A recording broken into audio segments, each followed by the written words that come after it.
Hello বন্ধুরা, কেমন আছো সবাই? আজকে আমি তোমাদের সাথে শেয়ার করব কিভাবে আমি 5 মিনিটে শিং মাছ পরিষ্কার করলাম সেটার ওয়ে। আসলে এই পদ্ধতিটা অনেকেই জানো, কিন্তু তারপরে আমি তোমাদের সাথে শেয়ার করছি।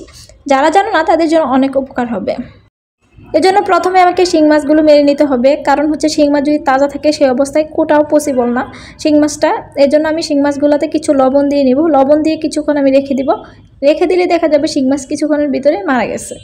কিছু পরিমাণ লবণ আমি মিক্স করে নেব আর খুব ভালোভাবে মিক্স করব, যাতে শিং মাছগুলো খুব অল্প সময়ের মধ্যে মারা যায়। যেহেতু আমার হাতে খুব কম সময় ছিল, এজন্য আমি চেষ্টা করেছি খুব বেশি পরিমাণ লবণ ইউজ করার জন্য। খুব বেশিও না, মানে মোটামুটি, যাতে এই যতগুলো শিং মাছ আছে খুব সহজেই মারা যায়।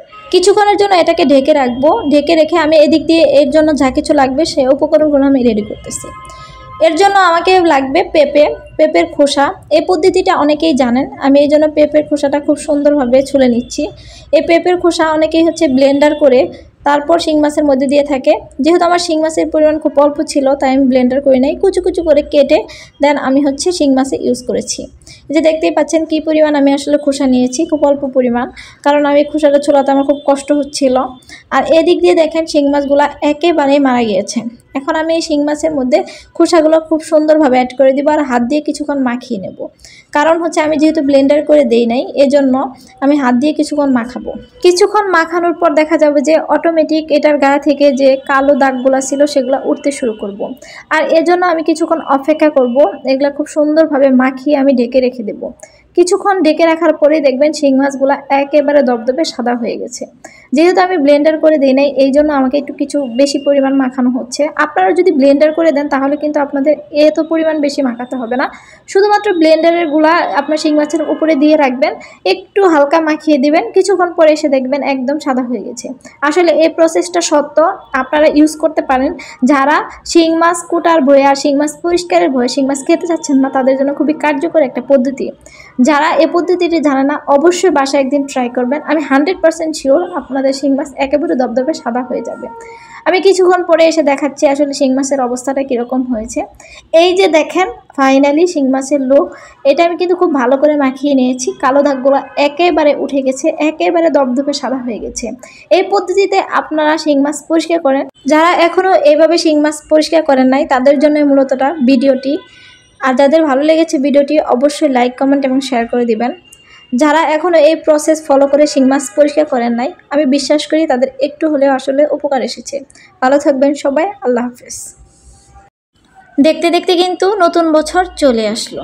নতুন বছরে আপনাদের সাথে কিছু শেয়ারও করি, চলেন। আসলে নতুন বছরটা আসলো, আমাদের প্রত্যেকেরই উচিত আমরা যারা মুসলমান আছি আল্লাহর ইবাদত করে কাটিয়ে দেওয়া। আজ পর্যন্ত আমরা যত ভুল ত্রুটি গুনাহ করেছি, আল্লাহ যেন আমাদেরকে ক্ষমা করে দেন। আমরা যেন হিংসা, অহংকার, রাগ, এই 3টা জিনিস থেকে নিজেকে বিরত রাখতে পারি।